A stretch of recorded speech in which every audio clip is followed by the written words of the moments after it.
అత్రి మహర్షికి అనసూయకు విష్ణు భగవానుడు దత్తాత్రేయుని రూపంలో అవతరించారు. భగవంతుని అవతారంగా దత్తాత్రేయుని జన్మ వృత్తాంతము బ్రహ్మాండ పురాణంలో కూడా చెప్పబడింది. పతివ్రత అయిన అనసూయాదేవి చరిత్రమును వర్ణించే సమయంలో బ్రహ్మాండ పురాణంలో దత్తాత్రేయుని యొక్క జన్మ వృత్తాంతం తెలియజెప్పబడింది.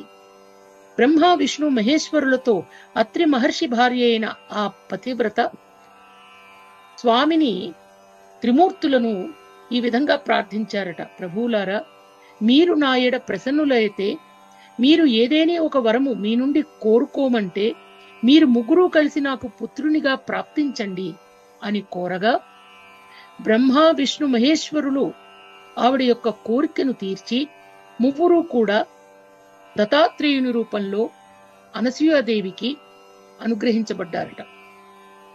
జగదుత్పత్తి కర్తేజ